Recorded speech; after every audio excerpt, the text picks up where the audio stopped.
During the darkest years of World War II, when the icy winds of the Arctic cut through steel and bone alike, one Soviet merchant ship sailed into legend. Her name was Starry Bolshevik, the Old Bolshevik, a humble cargo vessel that would go on to perform one of the most courageous feats in naval history. In the spring of 1942, the ship was loaded in the port of Boston, USA.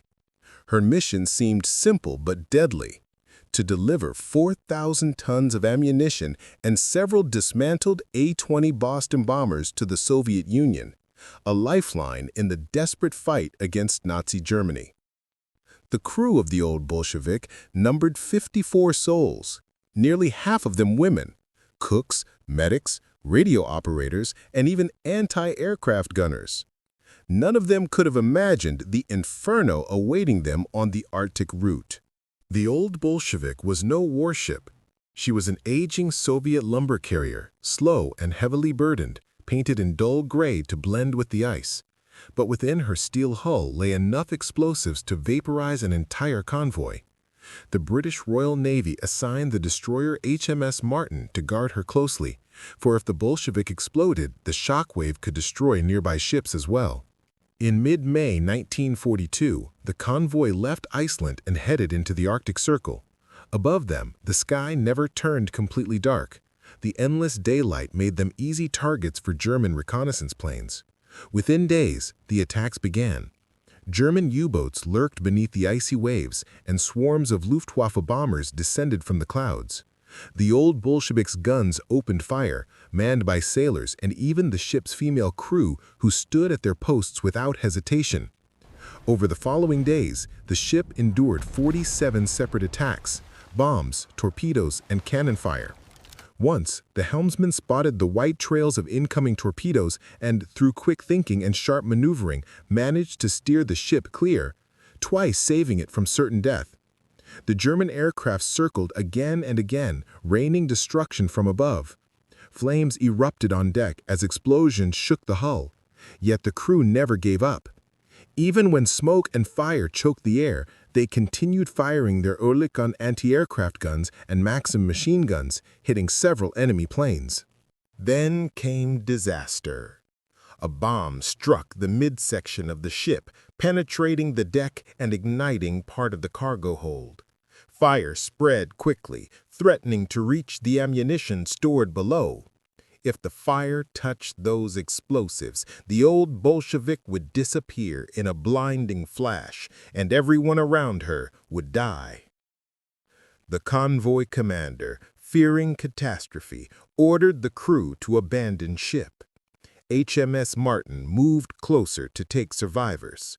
Wounded sailors were transferred to safety, yet the core crew refused to leave. The captain, Ivan Afanasyev, and his first mate, Konstantin Petrovsky, stood firm. "This ship will not die," the captain is said to have told his crew. "As long as she floats, we fight." Against all logic, they stayed aboard the burning vessel. For hours they battled the fire, hauling buckets of seawater, cutting through twisted metal, covering hot spots with wet canvas, even rolling ammunition boxes by hand to keep the flames from spreading. The women aboard worked alongside the men, their faces blackened by soot and smoke. HMS Martin's crew directed water hoses toward the Bolshevik to assist the firefighting effort. Slowly, unbelievably, the flames began to die. By nightfall, though in the Arctic summer it was never truly dark, the Old Bolshevik was still afloat. Her engines had been damaged, her bridge shattered, but she lived. With improvised repairs, the engineers managed to restart the power. The propellers turned once more, and the battered ship began to move forward through the icy waters, limping after the rest of the convoy. When the sun rose the next morning, sailors aboard nearby ships couldn't believe what they saw.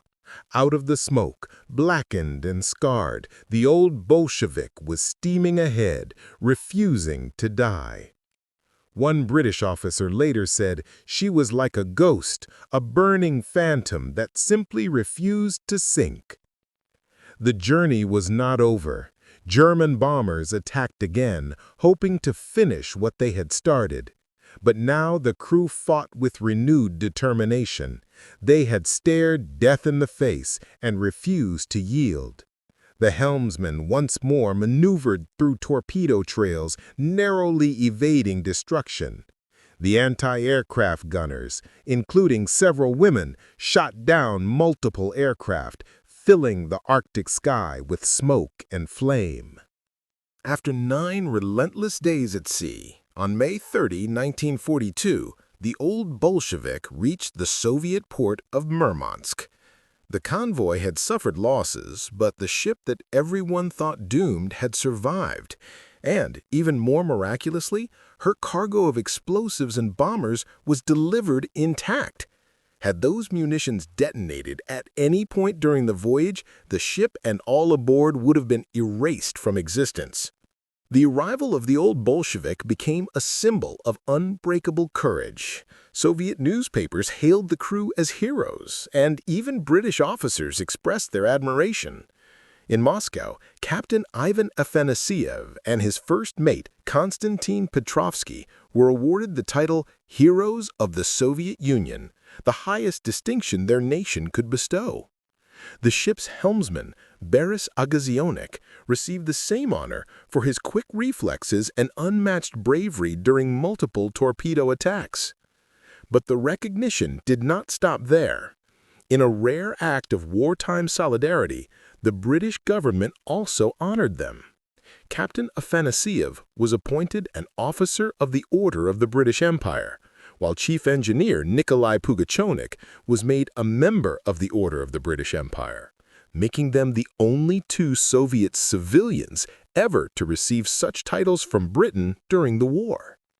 The Old Bolshevik herself was decorated with the Order of Lenin, recognizing her symbolic role in the Allied struggle against fascism. She continued serving throughout the war, participating in later convoys and delivering supplies across treacherous northern waters until the end of hostilities in 1945. For many historians, the story of the Old Bolshevik is more than just a naval legend. It represents the unity and mutual respect that briefly connected the Allies, Britain, the United States, and the Soviet Union, despite their vast political differences. It showed that courage has no uniform, that heroism can emerge even from a civilian ship manned by ordinary people who simply refused to surrender. Years later, when survivors of Convoy PQ-16 recalled that perilous journey, they spoke not only of fear, but of pride. Pride that they had witnessed one of the bravest acts in maritime history. The Old Bolshevik may not have been a warship, but her crew fought as if they were defending an entire nation. In the frozen silence of the Arctic, surrounded by death and despair, they proved that true strength is not measured by the thickness of armor or the power of guns, but by the will of the human spirit. And that is why, even today, the Old Bolshevik is remembered not just as a ship, but as a symbol, a vessel of fire and courage that refused to die, carrying the hopes of 2 allied nations across the most dangerous sea in the world.